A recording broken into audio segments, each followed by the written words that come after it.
হয়ে গেল, বাড়ি ফিরবে কবে? কেন গো বউ, তোমার কোনো অসুবিধা হচ্ছে এখানে?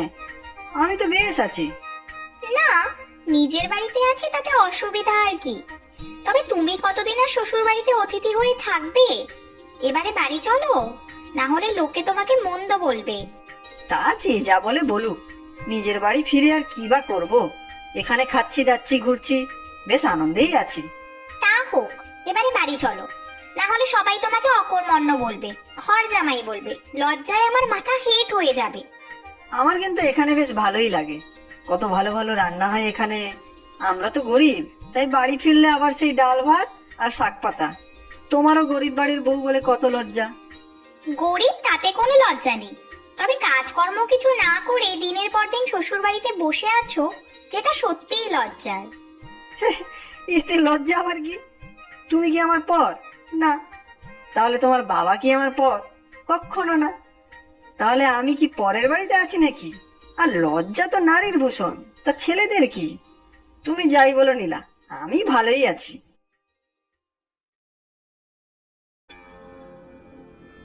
কি গো, ঘটা করে তো বোনকে বিয়ে দিলেন, এখন তো এরা দুজন এখানে উঠে বসেছে, যাবার তো আর নামই করে না। তাই তো দেখছি, কিন্তু কি আর করা যাবে? নীলা আমার একমাত্র বোন, ওদের তো আর চলে যেতে বলতে পারি না। এমনটি কখনো দেখিনি বাপু। কোথায় বাপের বাড়িতে জামাইকে নিয়ে আসবে, দু একদিন থাকবে, খাবে দাবে, তারপর বাড়ি যাবে, তা না। এতে নীলার আর দোষ কি? ও তো রোজই শ্বশুর বাড়ি যেতে চাইছে। তোমার ওই নন্দে জামাইটাই তো যেতে চায় না। জামাই নয় তো, একেবারে কাঁঠালের আঠা, এ বাড়িতে সেটে গেছে গো। সে থাক, তাতে তোমার তো খুব একটা অসুবিধা হচ্ছে না, উল্টে সুবিধাই তো হচ্ছে। নীলা তো একার হাতেই রান্না বান্না সব করছে, বাবার দেখাশোনাও তো নীলাই করছে। তোমার তো ঝাড়া হাত পা। হ্যাঁ, তুমি তো সবসময় আমার আর আমি দেখো, তোমার বা কম কিসে? দোকানপাট বাজার হাট তো সবই বাবাই করেন। সে আমি কি করব? বাবা আগে রোজ সকাল হলেই ব্যাগ হাতে বাজারে যেতেন, তারপর আমি যেতাম। এখন জামাইকে খালি পেয়ে রোজ তাকে নিয়েই বাজারে যান। মাথায় থাকায় এই লাভটা হয়েছে আমার। বুঝলে জামাই, কাল একবার সকাল সকাল দুজনে মিলে বাজার যাব। শুনলাম ভালো ইলিশ মাছ উঠেছে। ঠিক আছে বাবা, আপনি বুঝি ইলিশ মাছ ভালো খান? ও বাবা, ভালো বলে ভালো, ইলিশের পোকা আমি। দেখবে কালকে বেছে বেছে কেমন সেরা ইলিশ তুলে আনবো। আমার তো সব ইলিশই একই রকম লাগে, শুধু ডিম থাকলে পেটটা মোটা হয়ে থাকে। ঠিকই বলেছ, অল্প ডিম দেখেই তো কিনতে হয়। সমুদ্রের ইলিশের থেকে নদীর ইলিশের স্বাদ অনেক বেশি। আর ডিম পাড়তেই তো সমুদ্র থেকে ইলিশ নদীতে ঢোকে, তাই ডিম থাকা মাছ মানে নদীতে ধরা পড়া মাছ। বুঝেছো বাপু? সত্যি বাবা, আপনার থেকে রোজ কত কত জিনিস শিখতে পারি। আহা, সারাটা জীবন যদি আপনার কাছে বসে সবকিছু শিখতে পারতাম।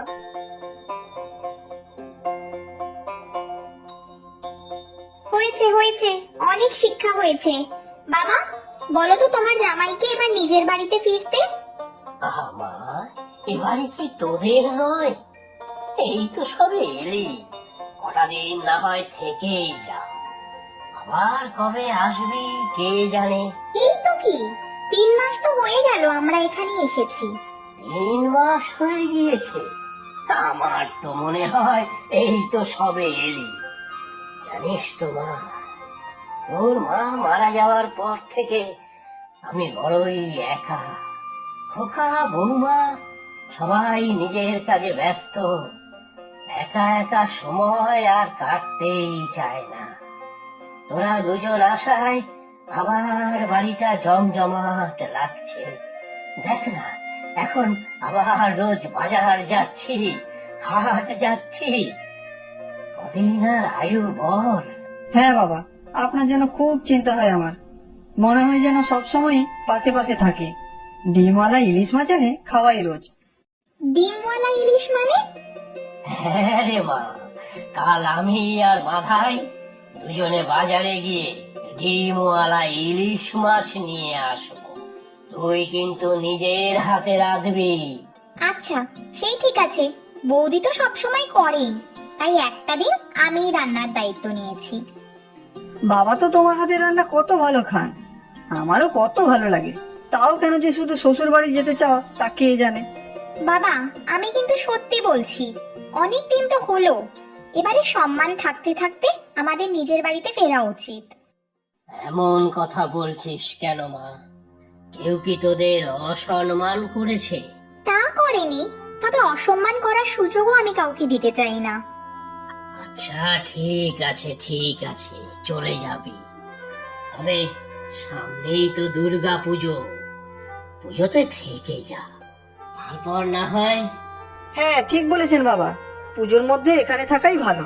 ভালো ভালো খাওয়া দাওয়ার তো ব্যবস্থা করতে হবে।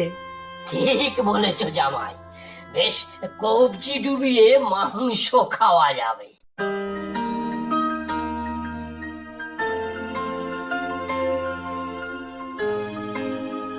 তোমার স্নান হয়ে গিয়েছে বৌদি? তাহলে খেতে চলো। কেন, শ্বশুর জামাইয়ের খাওয়া হয়ে গিয়েছে? হ্যাঁ বৌদি, শুধু তুমি আর আমিই বাকি। তোমার বরের সাথে তোমার বাবার তো খুব পটেছে, খুব আনন্দেই আছেন। এত সময় তো কেউ দেয় না ওনাকে। হ্যাঁ, এর তো এখানে কাজকর্ম কিছু নেই। তুমি এসো, আমি ভাত বাড়ছি। কিছু মনে করো না নীলা, এত বড় বাড়ির মেয়ে তুমি, কি করে মানিয়ে নিচ্ছ বলো তো মাধাইদের বাড়িতে? তা প্রথম প্রথম অসুবিধাই হতো, সারা বাড়িতে কেউ নেই। ও কাজে বের হলে আমি সারাদিন একা। তবে পরে ঠিক হয়ে গিয়েছিল। কি বলবো বৌদি, তোমাদের এই জামাই একটু আলসে প্রকৃতির, জোর করে কাজে পাঠাতে হয়। তাই তো দেখছি। তবে বাবার সাথে কিন্তু আমাদের জামাইয়ের ভালোই ভাব জমেছে। বাবাকে কত সময় দিচ্ছে। তা দিচ্ছে, কিন্তু কতদিন আর এইভাবে চলবে বলো তো? অনেকদিন তো হলো এই বাড়িতে এসেছি, ও যে যাবার নামই করছে না। বিয়ের পর বাপু মেয়েদের শ্বশুর বাড়ি সব। জানি বৌদি, এই যে এতদিন এখানে আছি, লজ্জায় আমার মাথা কাটা যাচ্ছে। সে তোমার বাপের বাড়িতে এসে তুমি থাকবে, তাতে তো বাপু আমার বলার কিছু নেই।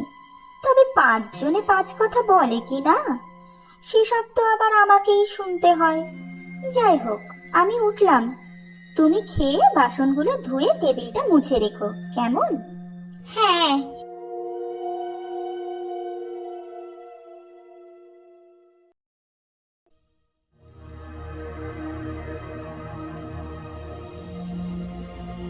আমি কাল সকালেই বাড়ি যেতে চাই।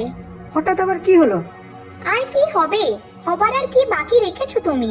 পাড়াপড়শিরা নানা রকম কথা শোনাচ্ছে, লজ্জায় আমার মাটিতে মিশে যেতে ইচ্ছে করছে। তুমি তোমার বাবার বাড়িতে আছো, তাতে কার কি বলো তো? তোমার তো লজ্জা পাবার কোনো কারণই নেই। এসব তুমি বুঝবে না। মেয়েদের বিয়ের পর শ্বশুর বাড়িই সব। বিয়ের পর দীর্ঘদিন কি বাপের বাড়িতে থাকা যায়? লোকে বলে কি? তোমার শুধু লোকে কি বলবে তার চিন্তা। তুমি শুধু তোমার কথাই ভাবছো। তোমার বাবা কত নিঃসঙ্গ একা, ভাবো তো।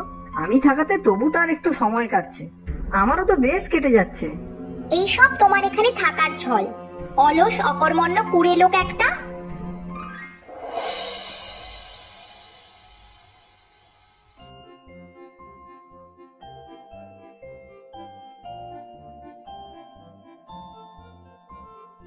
কইরে, কোথায় গেলি সব? নীলিমা, বৌমা, কোথায় গেলে সব? বাজারগুলো নাও তো দেখি। কত বড় ইলিশ মাছ এনেছে দেখো। বাবা, এই যে বেশ বড় ইলিশ। ভালো পেলাম তাই একেবারে 2টো নিয়ে এলাম। নীলিমা, ভালো করে মাছ দুটো রান।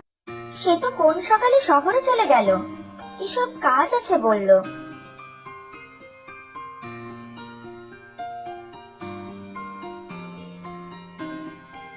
বাবা, আমি আজ একটু আমার বাপের বাড়ি যাব বিকেলে। নীলিমাকেও নিয়ে যাব সাথে। আজ ফিরবো না রাতে। হ্যাঁ যাও না, জামাই বাবা জীবন তো আছেই আমার সাথে। আর হ্যাঁ, যাওয়ার সময় বেয়াই বেয়ানের জন্য একটু রান্না করা ইলিশ নিয়ে যেও কিন্তু বৌমা।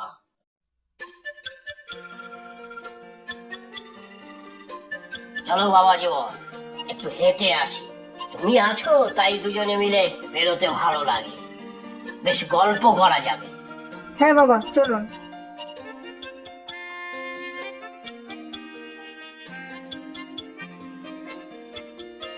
বুঝলে তো বাপু, এখন তোমার সাথে যা কথাবার্তা হয়, আগে তো কারো সময়ই হতো না আমার সাথে কথা বলার। তোমার এখানে অসুবিধা হচ্ছে না তো মাথায়? তুমি আসার পরে তোমার কাছে অনেক অন্যায় আবদার করি। না না বাবা, এ কি বলছেন? আপনি আমার গুরুজন, আমাকে আদেশ করবেন। আসল কথাটা কি জানেন? সেই কোন ছোট্টবেলায় বাবাকে হারিয়েছি, আপনার মধ্যে বাবার সেই ছায়াটা দেখতে পাই, তাই এখানে এলে যেতে ইচ্ছে করে না। কিন্তু আপনার মেয়ে খুব রাগ করে। কেন নীলিমা রাগ করে কেন? আসলে ও ভাবে বিয়ের পর স্বামী। ওর কথায় তুমি কিছু মনে করো না বাবা, এ বাড়ি তো আমার, এখানে তোমারও সমান অধিকার। ছেলে বৌমা যে যার জগৎ নিয়ে ব্যস্ত, তুমি এলে এই বুড়ো বাপটার একটু সময় কাটে। আমি নীলিমার সাথে কথা বলবো। চলুন বাবা, এবার ফেরা যাক, সন্ধে হয়ে এলো। হ্যাঁ চলো চলো। চলুন বাবা, খেয়ে নেবেন। তুমি খেয়ে নাও, আমার শরীরটা ভালো লাগছে না। কেন বাবা, কি হয়েছে? মুখটা একটু ব্যথা করছে, চোখে অন্ধকার দেখছি। আমাকে আগে ডাকবেন তো, দাদাও তো ফেরেনি এখনো, নীলিমাও আজ ফিরবে না। আমার মুখে একটু চিনি বা মধু দাও তো। এ কি, আপনি উঠছেন কেন? বাবা বাবা, চোখ খুলুন বাবা, বাবা। আমাকে ছেড়ে কোথাও যেও না তুমি মাথায়। ডাক্তারবাবু, কি বুঝছেন? আর কোনো ভয় নেই তো? ভয়ের ব্যাপার হতে পারত, কিন্তু ঠিক সময় আপনি আমাকে ডেকে এনেছেন। সুগার ফল করে এই অবস্থা হয়েছে, আমি ওষুধ দিয়েছি, চিন্তার কিছু নেই।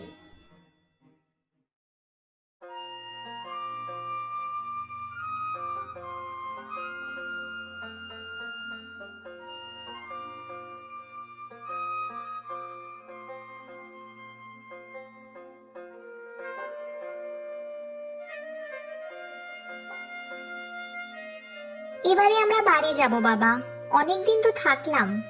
আর এখন তো আপনি অনেকটাই ভালো হয়ে গেছেন, চলাফেরা তো আর কোনো অসুবিধাই নেই। সত্যি আমাকে ফেলে চলে যাবি তোরা? এই তুমি কি বলছো বাবা? দাদা বৌদি তো আছেন তোমার সাথে। বাবার আমাদের থেকে মাধাইকেই দরকার বেশি। আমি সারাদিন কাজকর্ম নিয়ে ব্যস্ত থাকি, তোর বৌদিও সারাদিন বাবাকে সময় দিতে পারে না। এবার বাবার অসুস্থতার পর আমরা দুজনেই বুঝতে পেরেছি বাবার একজন কাছের মানুষ দরকার। তোরা থেকে যা আমার কাছে, মাধাই আমার বুড়ো বয়সের সাহারা। আমায় ফেলে যেও না মাধাই।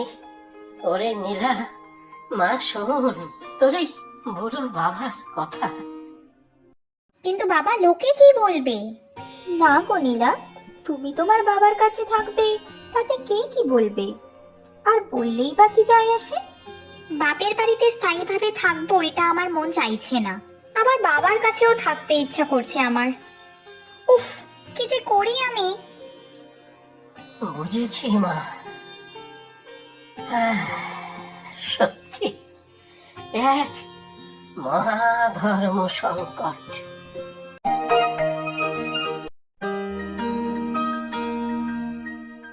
কি ব্যাপার মা, ঠাকুমাকে তো সকাল থেকেই দেখছি না, বাড়ি নেই নাকি? কি জানি রে, তোর ঠাকুমা তো আর বলে কই যান না কোথাও, সেইবার তো 3 দিন পর ফিরলেন। হ্যাঁ, সেই আমাদের কি চিন্তা, বাবা তো পুলিশেই খবর দিতে যাচ্ছিল, পরে তো জানলাম কুটুম বাড়িতে গেছিল। ভারী বিদঘুটে এক ঠাকুমা আমার, যেমন কিপ্টে তেমনি মেজাজি। ওরকম বলে না ফটিক, উনি তো ঠাকুমা হন না, কত ভালোবাসেন তোকে। তা তো জানি, তবে জ্বালায়ও খুব। আবারও কথা, তুইও কিন্তু ঠাকুমাকে ছাড়া এক দণ্ড থাকতে পারিস না। দুজনে ঝগড়াও করবি, আবার চোখেও হারাবি। আমি একটু বাজারের দিকে যাচ্ছি মা, কিছু আনতে হবে। আবার কেন রোদে বাইরে যাচ্ছিস? স্কুল ছুটি যখন বেশি করে পড়াশোনা করে নে, সামনেই তো পরীক্ষা। সকালে উঠে তো সব করলাম মা, দুপুরে আবার বসে অঙ্ক করব।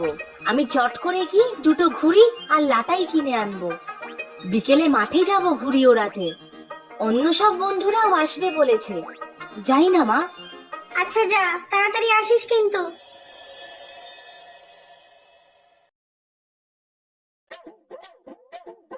আরে ওই তো ঠাকুমা, এই বাস স্ট্যান্ডে কি করছে? ঠাকুমা, এখানে কি করছো তুমি?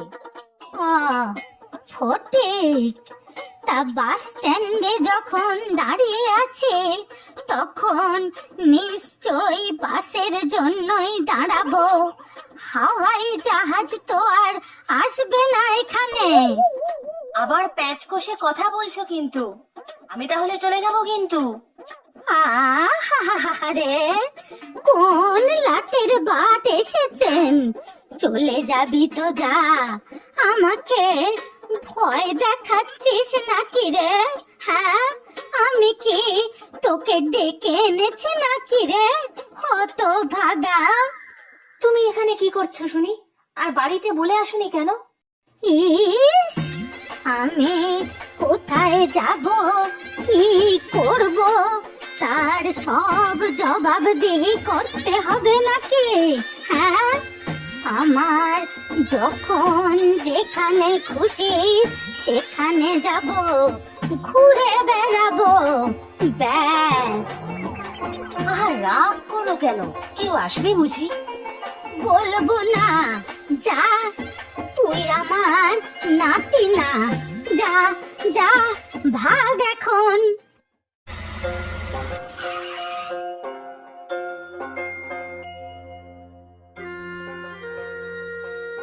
আরে সাবধানে নাম দিদি।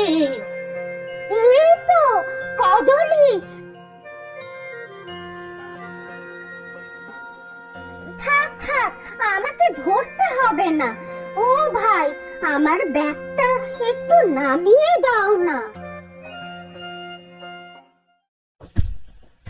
ওরে বাপু, আস্তে আস্তে। বেটা আম্মা, কোনো কাণ্ড জ্ঞান নেই রে? হ্যাঁ, কত জোরে রাস্তায় ছুঁড়ে ফেলতে আছে। কাকে কি বলছো ঠাকুমা? কার ব্যাগ ফেলেছে তাতে তোমার কি? ওরে কদলি, তুই এসেছিস বল আমাকে নিতে। আহা, কতদিন পর দেখা বলতো। আরে হ্যাঁ রে দিদি, হ্যাঁ, তোকে নিতে আসবো না মানে? সেই কখন থেকে দাঁড়িয়ে আছি জানিস? ও, এই জন্য তুমি এখানে দাঁড়িয়ে আছো, এবারে বুঝতে পেরেছি। হ্যাঁ রে কদলি, এই ছেলেটা কে রে? তোর নাতি বুঝি? হ্যাঁ, নাতি বটে। হ্যাঁ। ও, তা খোকা বাবু, তোমার নাম কি শুনি? আমি খোকা নই, অনেক উঁচু ক্লাসে পড়ি, আর আমার নাম ফটিক। ও আমার ফটকে। ও ঠাকুমা, ফটকে বলবে না বলে দিচ্ছি। আর এই যে শুনলাম কদলি, সেই কে শুনি? তোমার নাম আবার কদলি নাকি? কদলি মানে তো কলা জানি। হ্যাঁ বাপু, কদলি বটে, কদলিবালা, আর আমি ওর দিদি কাঁঠালিবালা। আরে বাস, তুমি ঠাকুমার দিদি?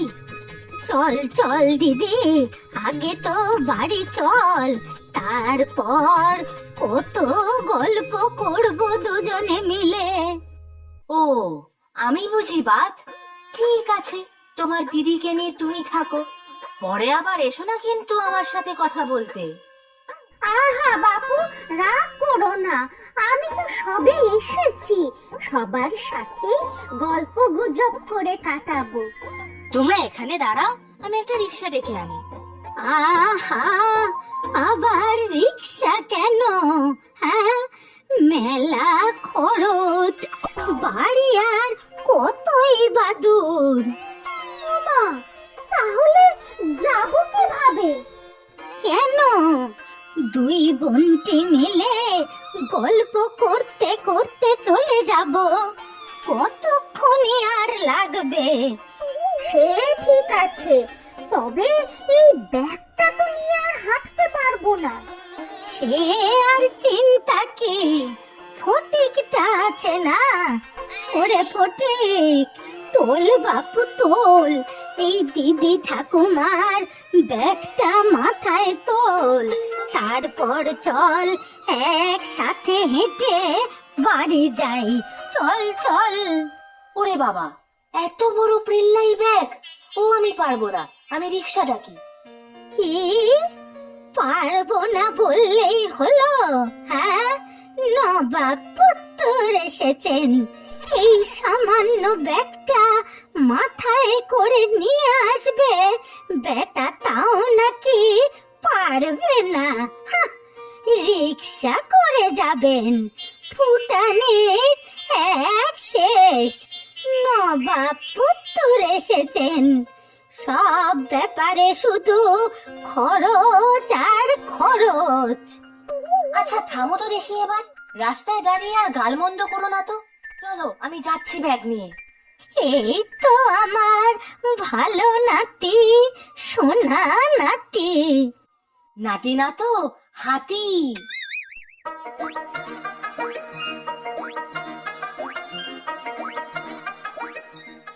আহা, ভারী ছেলে রে তোর নাতি।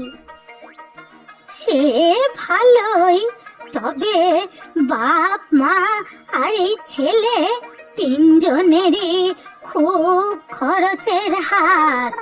ভাবতো দিদি একবার, এই সামান্য পথ সে বলে কিনা রিক্সা ডাকবে। হ্যাঁ, রিক্সা কি আর মাগনা নিয়ে যাবে? কত খরচ হতো বলতো দিদি। তুই বাপু কদলি সেই একই রয়ে গেলি, কিপ্টে, মহা কিপ্টে।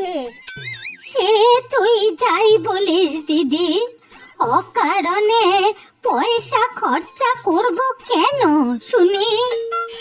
আচ্ছা শোন, কাছে পিঠে মিষ্টির দোকান কোথায় আছে?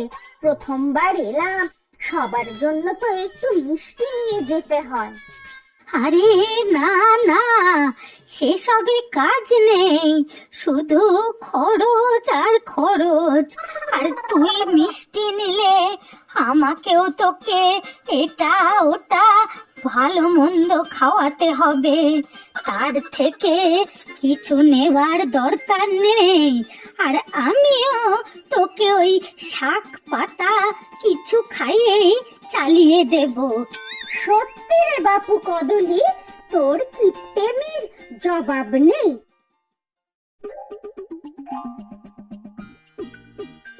কিরে ফটিক, মাথায় করে কার ব্যাগ নিয়ে এসেছিস? বাপরে, কত বড় ব্যাগ! কুটুম, তোমাদের বড় কুটুম এসেছে একজন। কুটুম? কে বলতো? ঠাকুমার দিদি, মানে বাবার মাসি, কাঠালি মাসি। কাঁঠালি মাসি? কখনো তো নামই শুনিনি। কাঠালিও শুনিনি আর কদলিও শুনিনি। ঠাকুমার নাম বলে কদলিবালা। ওই তো আসছে দুই বুড়ি। তাই তো, দূর থেকে তো দুজনকেই একই রকম লাগছে রে। তুমি যাও মা, তাড়াতাড়ি দুজনের রান্না বসিয়ে দাও, নাহলে ঠাকুমা তো শাক পাতা খাইয়েই চালিয়ে দেবে। আচ্ছা ঠিক আছে, তুই দেখিস ওনাদের কিছু যদি লাগে। আচ্ছা মা।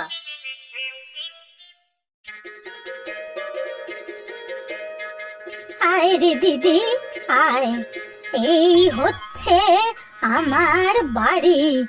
এদিকে ছেলে বউ নাতি এরা থাকে, আর এদিকে আমি। বাহ, বেশ সুন্দর বাড়ি। বাহ, বাগানটুকু খাসা। ফটিক, ওরে ও ফটিক, আয় বাপু, কুয়ো থেকে একটু জল তুলে দিয়ে যা বাছা। দিচ্ছি ঠাকুমা, কিন্তু এই ভাঙা বালতি দিয়ে কিভাবে জল তুলবো শুনি? সেই কবে থেকে বলছি একটা নতুন বালতি আনো, তা তো নয়। কেন রে কদলি? বুঝেছি, নির্ঘাত কিপটেমি করে আনিসনি। আহা, বাছার কত কষ্ট হবে ভাঙা বালতিতে জল তুলতে। অতটুকুতে আর কি কষ্ট? হ্যাঁ, তুই হাত মুখ ধুয়ে বস দিদি, আমি ততক্ষণে রান্নার ব্যবস্থা করছি। মা রান্না করছে তো ঠাকুমা, তুমি আবার রান্না কেন করবে? আরে না না, তোর মায়েরও সব বড়লোকি রান্না আমার পেটে সইবে না। শুধু রোজ রোজ মাছ মাংস রান্না করে পয়সা খরচা করে। আমি দেখি দুটো কলমি শাক পাই নাকি, দুই বোনের আমাদের ওতেই হয়ে যাবে। ওরে ফটিক, আমার কি হবে বলতো? এসব শাক পাতা আমার মুখে রোচে না রে। ভালো মন্দ রান্না না হলে আমি তো না খেয়ে মরে যাব। তুমি চিন্তা করো না দিদি ঠাকুমা, মা তো রান্না করছে। আচ্ছা, তুই এক কাজ কর বাপু, এই নে টাকা, বাজার থেকে একটু ভালো মিষ্টি নিয়ে আয়। প্রথমবার এলাম খালি হাতে, এনে দে বাছা। তা এনে দিচ্ছি, তবে ঠাকুমা জানতে পারলে খুব বকাঝকা করবে কিন্তু। বকাঝকা করলেই হলো, আমি কে জানিস? তোর ঠাকুমার দিদি। আমি উল্টে বকে দেব তোর ঠাকুমাকে। আচ্ছা, আমি মিষ্টি আনতে যাচ্ছি।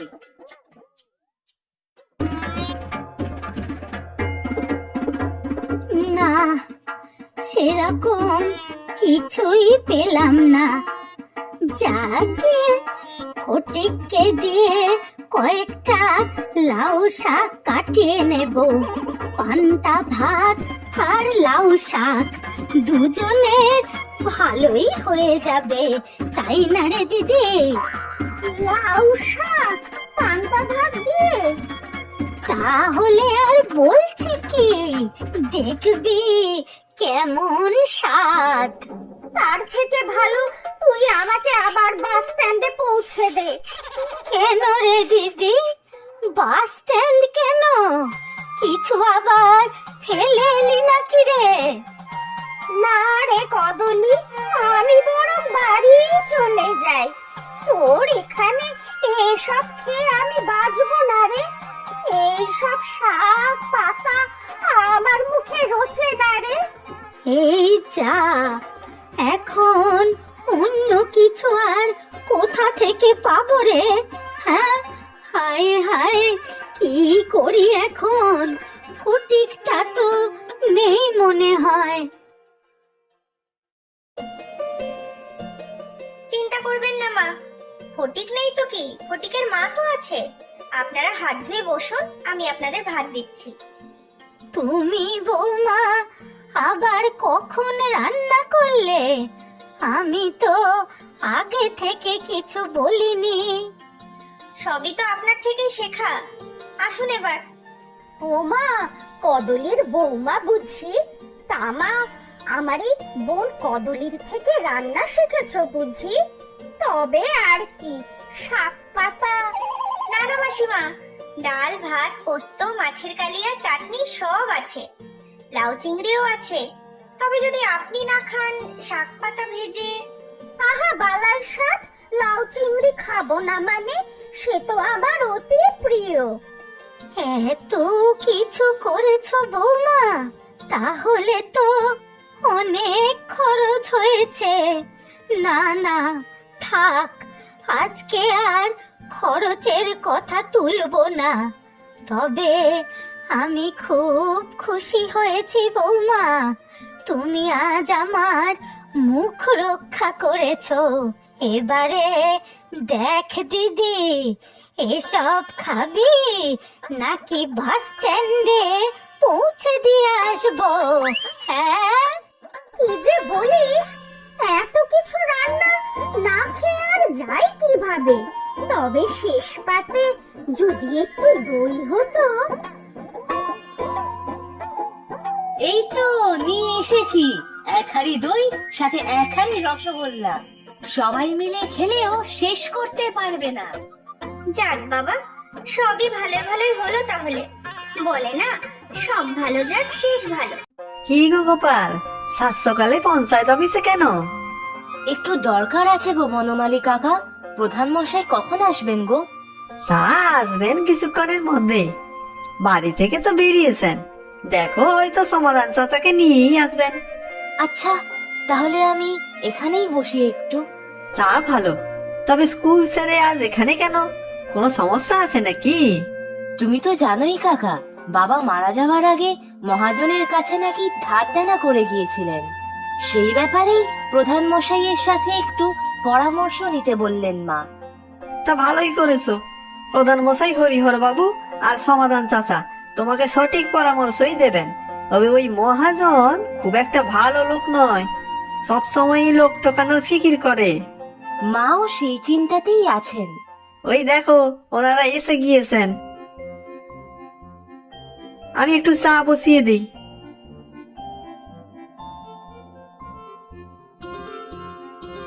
এই যে বাপু বনমালী, মনটা কিন্তু বেশ চা চা করছে। সে আমারও। সকাল সকাল বনমালীর হাতে চা না খেলে তো দিনই শুরু হয় না। কোনো চিন্তা নাই, এই জল ফুটলো বলে এক্ষুনি দিচ্ছি। এই যে বাপু, তোমাকে তো ঠিক চিনতে পারলাম না। আগে চাচা, ও হলো গোপাল, আমার বাড়ির পাশেই থাকে। ওর বাবা ছিল রামনারায়ণ সাহা। ও বুঝেছি, তুমি সাহা বাড়ির ছেলে। তোমার বাবা তো বছর 3 আগে। সবাই তো বলেছিল করোনা হয়েছিল। মহামারীর প্রথম দিকে, সে সময় তো টেস্টও শুরু হয়নি। খুবই দুঃখের ব্যাপার। তা এখানে কেন? কিছু সমস্যা নাকি? মা বললেন একবার আপনাদের পরামর্শ নিতে। এই যে চা, চলুন অফিসে দিচ্ছি। না গো বাপু, এখানেই দাও। আমরা আগে এই গোপালের কথা শুনি। বলো গোপাল, কি সমস্যা তোমাদের? আপনারা তো জানেন বাবার একটা কাপড় জামার কারখানা ছিল। আমাদের 3 জনের ভালোই চলে যেত। সে তো জানতাম, সাহাবাড়ি সচ্ছল পরিবার। বাবার যা জমানো টাকা ছিল তাতে আমাদের মোটামুটি চলে যাচ্ছিল। বাজারের মধ্যে বাবার কাপড় জামার দোকানটা এখন চালায় সমীর দাদা। সমীর তো তোমাদের দোকানের কর্মচারী ছিল। হ্যাঁ তো, তবে এখন দোকান সমীর দাই চালায়। যা লাভ হয় তাতে 3 জন কর্মচারীর মাইনে আর বাকি কিছুটা আমাদের দিয়ে যায়। বেশ, তা সমীর ছেলেটা মানুষ কেমন? ভালো, নিজের মতো করেই চালাচ্ছে দোকানটা। আমি পড়াশোনা করি তো, তাই দোকানটা একেবারেই দেখতে পারি না। বেশ, তাহলে সমস্যা কোথায়? ওই মহাজনের লোক কাল এসেছিল, মাকে খুব করে শাসিয়ে গিয়েছে। কেন কেন? বাড়ি বয়সে শুধু শুধু শাসাবে কেন? বাবা নাকি মহাজনের থেকে 50,000 টাকার ধার নিয়েছিলেন। সুদে আসরে তা নাকি এখন প্রায় $1,00,000 টাকা। সে টাকা মহাজনের এক্ষুনি চাই, না হলে বাড়ি ঘরের দখল নেবে বলেছেন। বাপরে, কি দাপট! বাপু হরিহর, কিছু একটা তো করতেই হয়। হ্যাঁ চাচা, চলুন তাহলে ওই মহাজনকে গিয়ে ধমক দিয়ে আসি। সে তো যাওয়াই যায়, তবে সত্যিই কিছু ধার দেনা ছিল কিনা সেটাই তো আগে জানার দরকার। কাগজপত্র কিছু আছে কি না তা বাপু কিছু ধার দেনার কাগজপত্রের কথা বলেছে? সেসব তো আমি বা আমার মা কেউ কিছু জানি না। যদি কিছু জানি তা সমীরটাই জানবে। আচ্ছা ঠিক আছে, আমরা আগে ওই সমীরের সাথেই না হয় কথা বলে দেখি। তুমি বাড়ি যাও গোপাল, আজ আমি আর চাচা তোমাদের দোকানে যাব। ও বাপু বনমালী, এবার তো আমাদের একটু মাথা খাটাতে হবে। বেচারা ছেলেটা যখন এসেছে, ওকে সাহায্য তো করতেই হবে। বুঝেছি চাচা, দিচ্ছি চা।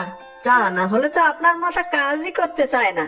ঠিকই বলেছ বনমালী, তোমার হাতের চা আমার মস্তিষ্কটার টনিক।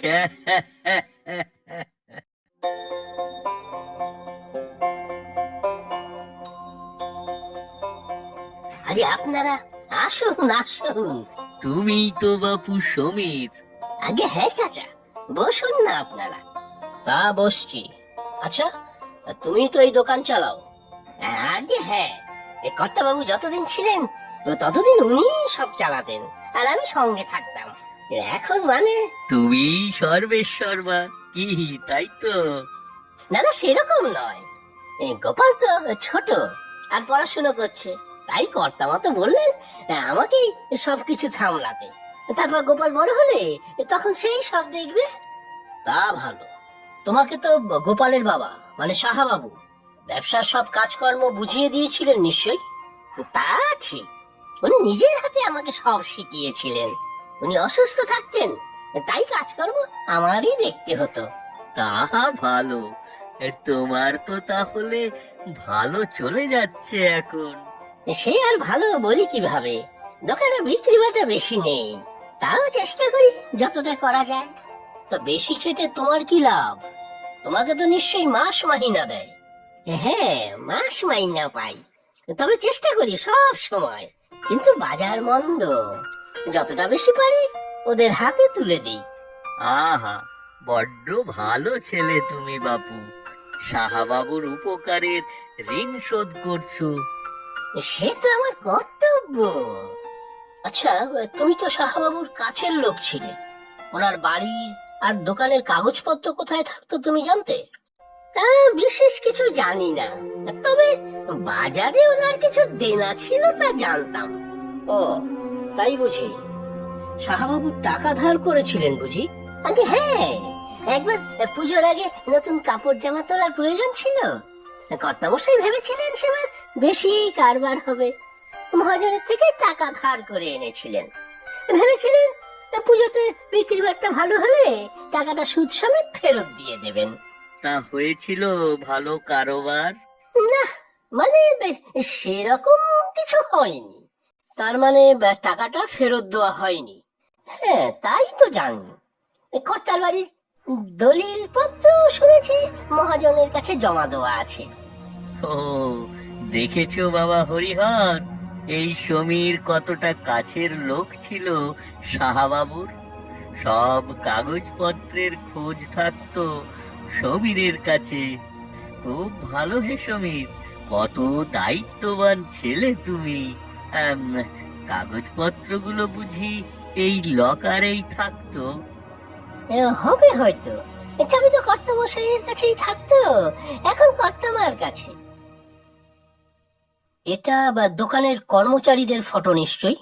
এখন কতজন কাজ করে এই দোকানে? এই 4 জন। এরা সবাই পুরনো বুঝি? হ্যাঁ।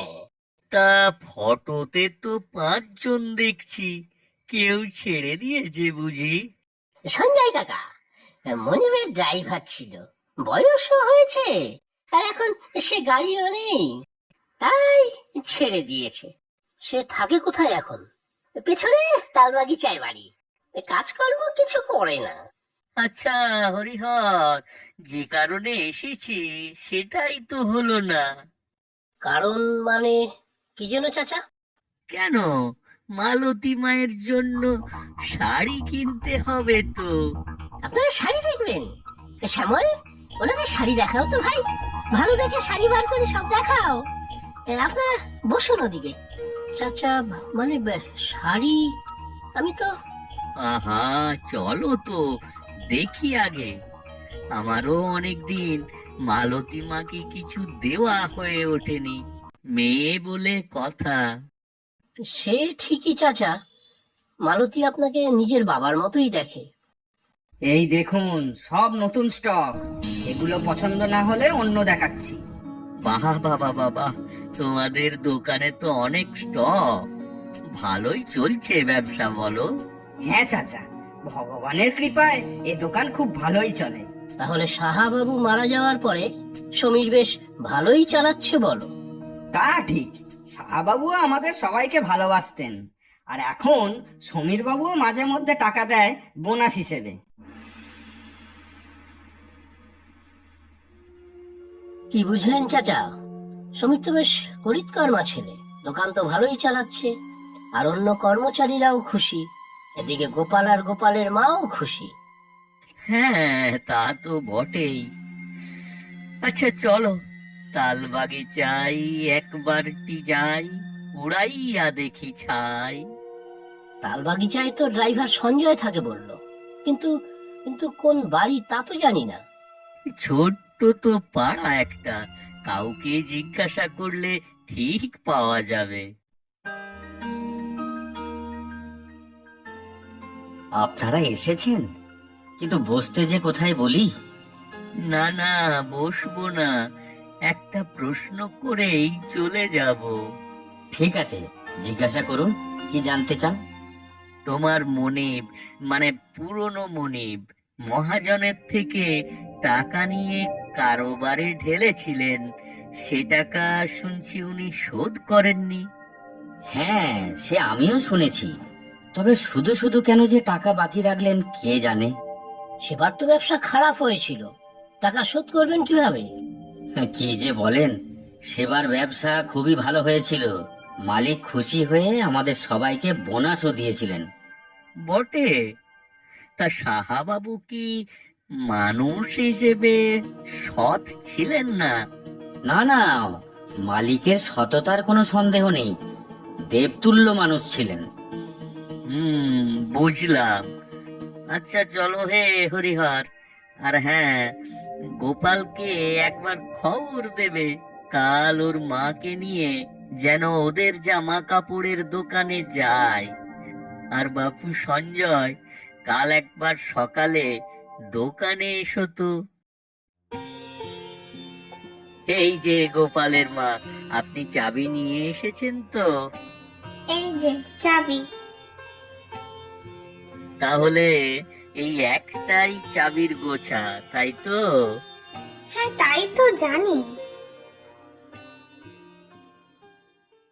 আর সমীর, তুমিও তাই বলছো তো? আর কোনো চাবি নেই তো এই দোকানের লকারের? আগে না, এসব আমি কিছুই জানি না, কোনোদিন দেখিনি এই লকারে কি আছে। তা তো অবশ্যই, কিন্তু তুমিও তো মালিকের ডান হাত ছিলে, তাই জিজ্ঞাসা করছিলাম, তাই না সঞ্জয়? হ্যাঁ চাচা, আমি কর্তার সাথে ওকে দেখেছি এই লকার খুলতে। কি ব্যাপার সমীর, এই যে বললে লকার কখনো দেখোনি? হ্যাঁ হ্যাঁ, মানে এই কর্তামশাই বললে খুলে দিয়েছি, কিন্তু কি আছে জানি না। আচ্ছা ঠিক আছে ঠিক আছে, ওতে কিছু হয়নি, মনিব বলেছে আর সমীর খুলে দিয়েছে, এই যা। তাই তো সমীর? হ্যাঁ হ্যাঁ হ্যাঁ চাচা। আচ্ছা বাবা গোপাল, এবারে লকারটা বাপু খোলো তো, কি আছে দেখো তো।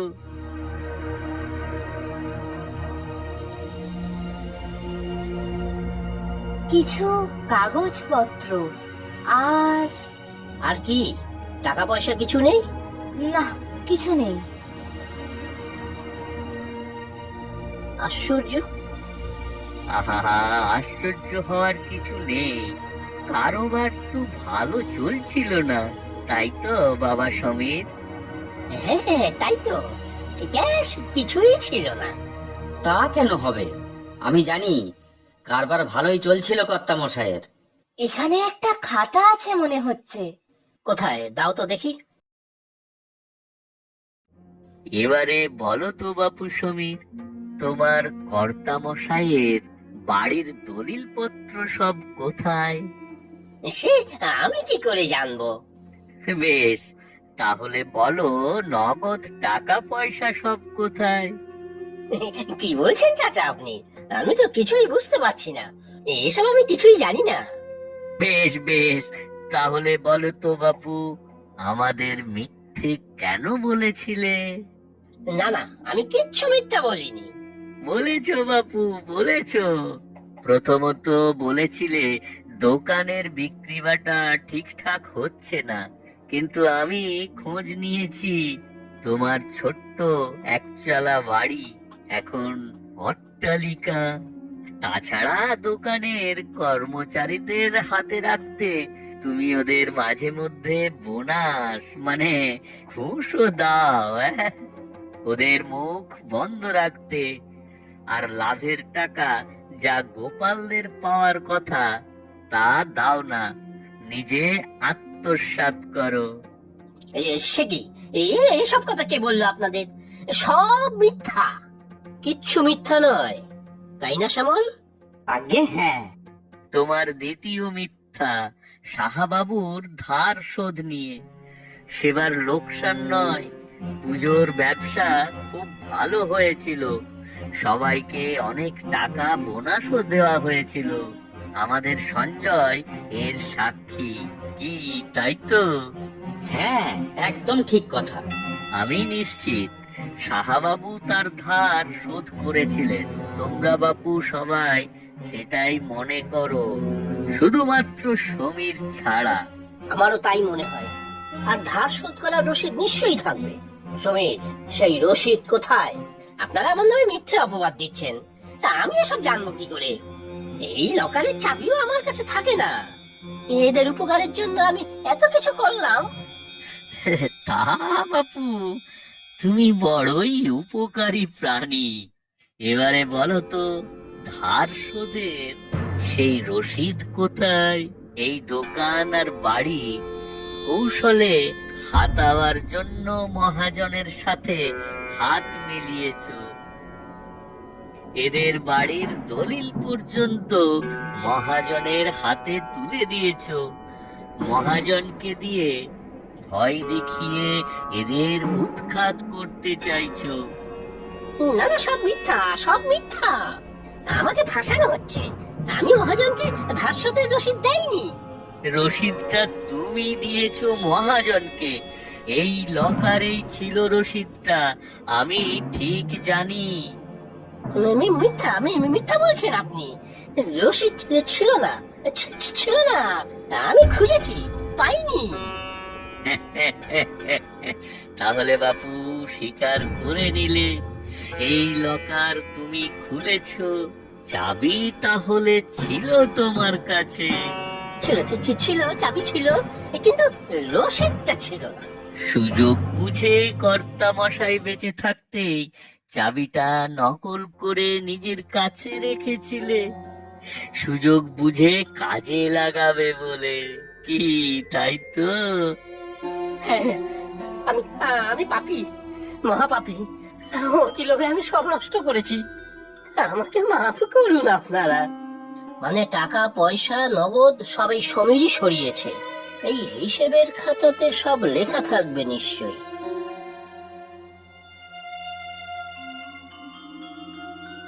আরে চাচা, এই যে রসিদটা, সুদ সমেত 70,000 টাকা ফেরত দেওয়া হয়েছে, মহাজনের সইও আছে এখানে। ব্যাস গোপাল, আর কোনো চিন্তা নেই। এই সমীর তো দোষ সব স্বীকার করে নিয়েছে, এবার নিজে গিয়েই থানায় আত্মসমর্পণ করুক। আর গোপালের মা, আপনি সমীরের জায়গায় অন্য কাউকে বহাল করুন। আমি আর কি বলবো, সবই তো আপনার বুদ্ধির বলে ফেরত পেলাম। আপনিই বলুন, কে এই দোকান সামলানোর উপযুক্ত ব্যক্তি? এখানে আমি আর কি বলবো, তবে সঞ্জয় লোক হিসেবে মন্দ নয়, তাই না গোপাল? হ্যাঁ, সঞ্জয় কাকু খুব ভালো, আমাকে আগে রোজ গাড়ি চালাতে নিয়ে যেত। সত্যি চাচা, সব সমস্যার সমাধান তো করলেন, তবে ওদের বাড়ির দলিলগুলো তো মহাজনের কাছে। ওগুলো দিয়ে আর কিছু করতে পারবে না। চলো যাই, মহাজনের কাছ থেকে ওগুলো ফিরিয়ে আনি। আশা করি দিয়েই দেবে, না হলে থানা পুলিশ তো আছে।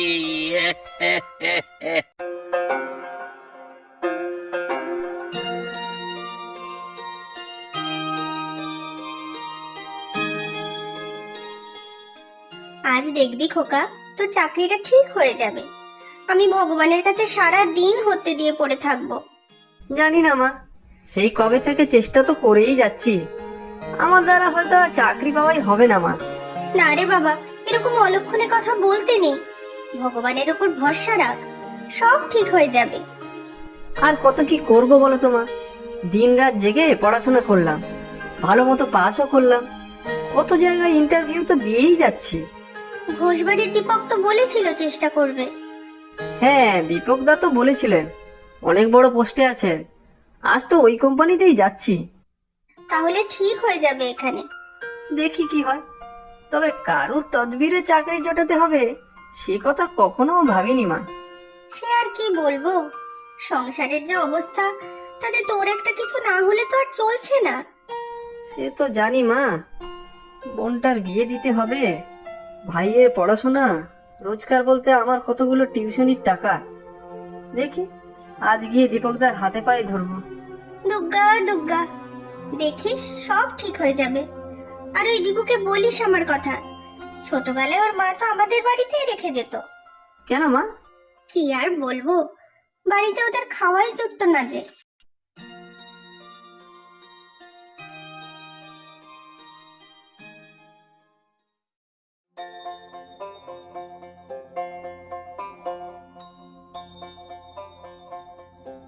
কি হে সুনীল, আজ আবার শহরে যাচ্ছ বুঝি? হ্যাঁ কাকা, একটা চাকরির ইন্টারভিউ আছে। তা আমি তো জানতাম তুমি পড়াশুনোতে বেশ ভালোই ছিলে, চাকরি জোটাতে পারোনি এখনো। হ্যাঁ, কোথাও নিতেই চায় না। লেখার পরীক্ষাও তো কতবার পাস করেছি, ইন্টারভিউ তো কম দেয়নি। আচ্ছা যাও, দেখো কি হয়। ও হ্যাঁ, শহর থেকে আসার সময় আমার কটা ওষুধ যদি নিয়ে আসতে পারতে তাহলে খুব উপকার হতো। হ্যাঁ, প্রেসক্রিপশনটা দিন না, আমি নিয়ে আসবো।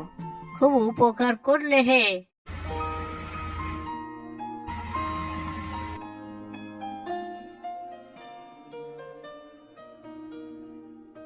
আমার একটা চাকরির ইন্টারভিউ ছিল, এই দেখুন। ঠিক আছে, পাশের ঘরে বসুন। আচ্ছা, দীপক দা মানে মিস্টার দীপক ঘোষের সাথে একটু দেখা করা যাবে? অ্যাপয়েন্টমেন্ট আছে? না মানে ওনাকে বলা আছে। সরি, অ্যাপয়েন্টমেন্ট ছাড়া ঘোষ স্যারের সাথে তো দেখা করা যায় না। আপনি যদি একটু বলতেন যে ওনার গ্রামের সুনীল এসেছে তাহলে খুব উপকার হতো। আচ্ছা, আপনি বসুন, আমি ওনাকে বলে দেব। আপনি কি ঘোষ স্যারের জানাশুনো? আগে হ্যাঁ। তাহলে তো চাকরিটা আপনার হয়ে যাবে। তাই? চাকরিটা আমার খুব প্রয়োজন। জানেন, বাড়িতে সবাই আমার মুখের দিকে চেয়ে আছে। ও সরি, আপনাকে মানে। আচ্ছা ঠিক আছে, আমি স্যারকে বলছি। আপনাকে দিদি বলতে পারি? না, ম্যাডাম। আপনি ওই রুমে ওয়েট করুন। ঠিক আছে ম্যাডাম। ও হ্যাঁ, থ্যাংক ইউ।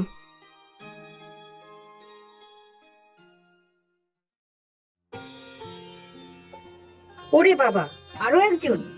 পথ খালি তো একটা, কতজনকে দৌড় করাবে কে জানে। এই নিয়ে 12-14টা ইন্টারভিউতে ডাক পেয়েছি, একটাতেও হয়নি। একটার তো প্রায় হতেও হলো না।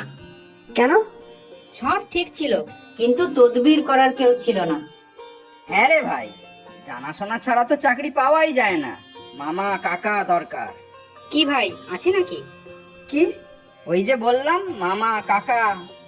না মানে। সুনীল রায় কে আছেন?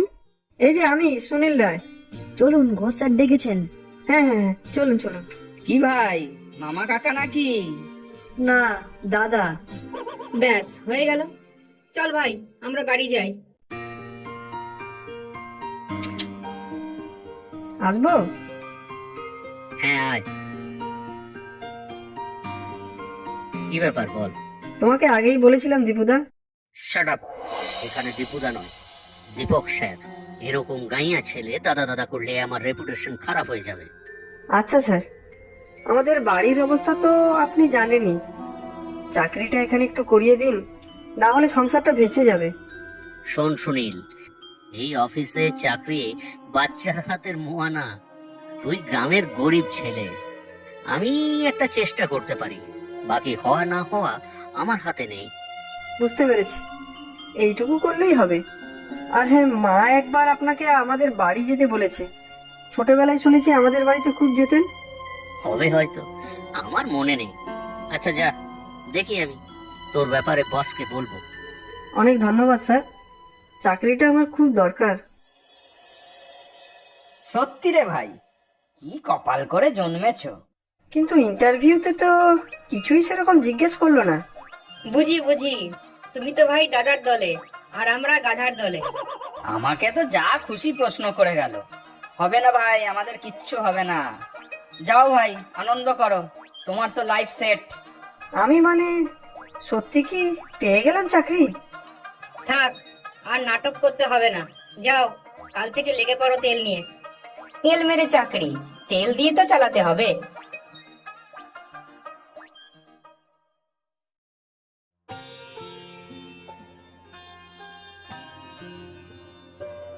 কবে জানতে পারবো দিদি, মানে ম্যাডাম? বাড়িতে চিঠি যাবে, আর্জেন্ট রিক্রুটমেন্ট তো।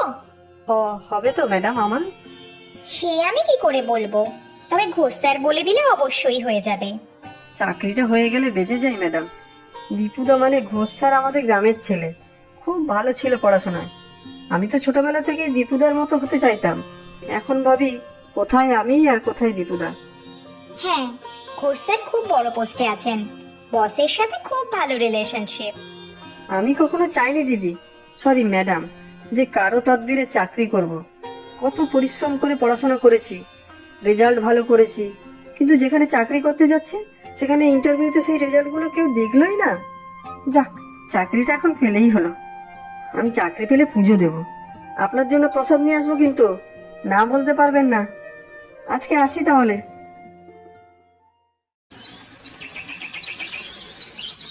মা, মনে হচ্ছে এবারে এখানে চাকরিটা হয়ে যাবে। সত্যি বলছিস বাবা? খুব আনন্দ হচ্ছে রে। আজ তোর বাবা বেঁচে থাকলে খুব খুশি হতেন। দীপুদা ছিল, তবে এখন অনেক বদলে গিয়েছে। সে যাই হোক, অত বড় অফিসে চাকরি করে শুনেছি। তা কথা বললো তোর সাথে? সে একরকম, তবে তার সুপারিশ ছাড়া চাকরিটা হতো না কিছুতেই। অন্যরাও তাই বলল। যাক বাবা, চাকরিটা হয়েছে এই অনেক। সংসারটা না হলে ডুবে যেত। তা ঠিক, তবে সুপারিশের চাকরি করব জীবনভর, মনটা ঠিক মানছে না মা। তুই মন খারাপ করিস নে খোকা, কত ভালো রেজাল্ট তোর, কত পরিশ্রম করিস। যেখানে কাজ করবি তাদের ভালোই হবে। হ্যাঁ মা, খুব মন দিয়ে কাজ করব আমি। দেখো তুমি। কবে থেকে যাবি বাবা অফিসে? তা তো জানি না মা, ওরা জানাবে বলেছে 2-3 দিনের মধ্যে। যা, এবার হাত মুখ ধুয়ে খেয়ে নে, যা ধকল যাচ্ছে তোর উপরে। হ্যাঁ মা, তারপর আবার 3-4টে টিউশন আছে। তোমরা খেয়ে নিও, আমার ফিরতে রাত হবে। আরে দাদা, তুই চাকরিতে যখন যাবি তখন তো সকাল সকাল বাড়ি থেকে বের হতে হবে। হ্যাঁ তো, 10টা থেকে অফিস থাকবে নিশ্চয়ই, তাই বাড়ি থেকে 7টার মধ্যে বেরোতে হবে। ঠিক আছে, আমি রোজ সকালে উঠে তোর খাবার বানিয়ে দেব। সকালে বেশ খেয়ে যাবি আর দুপুরেরটা নিয়ে যাবি। এই শোন পাকা বুড়ি, তোর এত ব্যস্ত হতে হবে না। 2 দিন পরে তো তোর বিয়ে দিয়ে দেবো, তখন কোথা থেকে খাবার বানিয়ে দিবি বলতো? ইস, আমি এখন বিয়ে করবই না, আগে ছোট ভাইটার পড়াশোনা শেষ হোক তারপর। আর শোন, আমার বিয়ের পর তোরও বিয়ে দিয়ে দেব। নতুন বৌদি এসে তোর খাবার বানিয়ে দেবে। এই ভালো হবে না বলছি, আমি কিন্তু মাকে গিয়ে বলছি।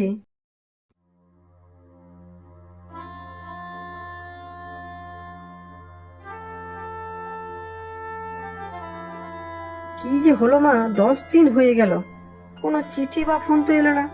পোস্ট অফিসে একবার খবর নিয়ে দেখ না, হয়তো চিঠি এসে পড়ে আছে। সে তো কালই খোঁজ নিয়ে এসেছি, দেখি কাল একবার ওখানে যাব, দীপুদার সঙ্গে যদি দেখা করা যায়। সিলেকশন তো হয়ে গিয়েছে। আমার কাছে তো কোনো চিঠি যায়নি ম্যাডাম। আমি তো অত কিছু বলতে পারবো না, তবে যাদের সিলেকশন করা হয়েছে তাদের অ্যাপয়েন্টমেন্ট লেটার পাঠানো হয়েছে। তবে মানে কি বলছেন ম্যাডাম?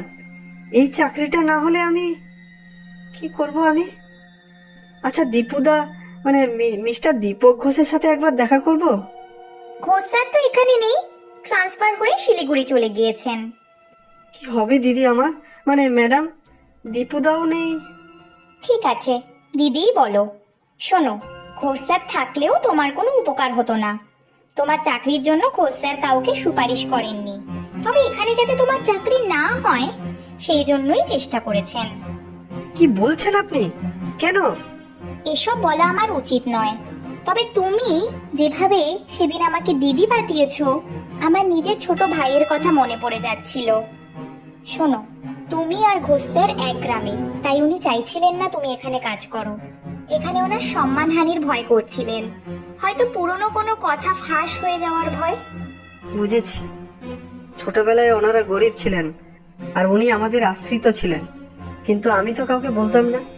সত্যি বলছি দিদি, আমার আজ ভীষণ বিপদ, কি মুখ নিয়ে বাড়ি ঢুকবো কে জানে।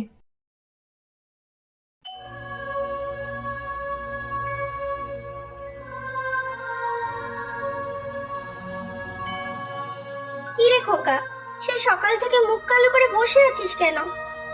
আমার কিছু ভালো লাগছে না মা। কি আর করবি বল, সবই অদৃষ্ট। যাকে নিজের ছেলের মতো কোলে পিঠে মানুষ করেছি, সেই দীপুই এত বড় সর্বনাশ করলো।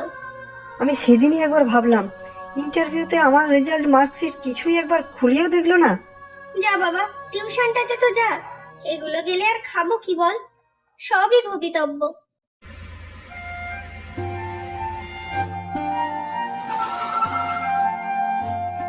এই যে এটাই অনিল নাগের বাড়ি, ওই যে ওনার ছেলে সুনীল।